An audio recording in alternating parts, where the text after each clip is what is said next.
Be ready. Start. With the ouster of 12 ministers, including senior BJP leaders Harshvardhan, Prakash Javadekar, D.V. Sadanand Gowda, Ravi Shankar Prasad, and Ramesh Pokhriyal Nishank, the Narendra Modi government has signalled its intention to do course correction and turn over a new leaf 2 years after it took charge. Stop. The shake-up is meant to send out a strong message. There is no place for non-performers or underperformers in the union cabinet. Stop. It's also an admission by the government that things have not exactly panned out as per the people's expectations on several fronts, be it healthcare, education, or environment. Stop. The center's handling of the COVID-19 pandemic has drawn criticism not only from the opposition but also from the judiciary. Stop.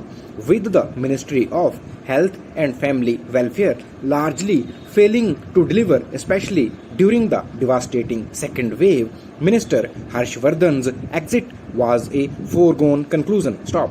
Javadekar, Environment and Information and Broadcasting, and Prasad, Law and Justice and Information Technology, were among the others who fell short of meeting the standards set by the government. Stop.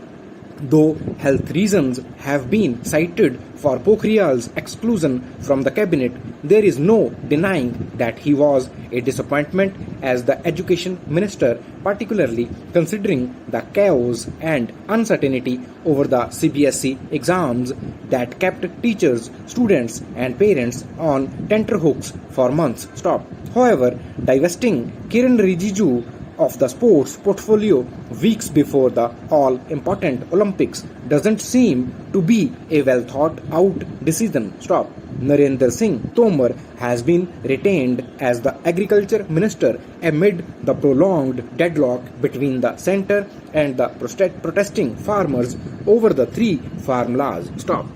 This move suggests that the government is in no mood to back down and is ready to dig in for the long haul. Stop. The young and relatively untested party leaders who have replaced the veterans have been entrusted with the challenging task of improving the government's image. Stop. They will find themselves under intense pressure to perform during the 3 years leading to the 2024 Lok Sabha elections. Stop. The death of Veerbhadra Singh, veteran Congress politician and the sitting MLA from Arki in Himachal Pradesh, marks an end of an era. Stop. The 87-year-old had been struck by COVID-19 twice between April and June, and though he recovered both times, despite his advanced age, the complications caused by the virus eventually overpowered him. Stop. This brings to an end a public career that began in 1947 when he became the titular Raja of the erstwhile princely state of Bushehr, prominent among the pre-independence Shimla Hill states. Stop.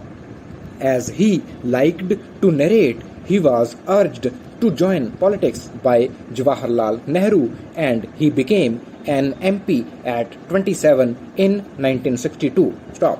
Over the course of the next 6 decades, he dominated the state politics like none other, becoming the chief minister on 6 occasions, serving in that post a total of more than 21 years since the state selected its first assembly in 1972. Stop.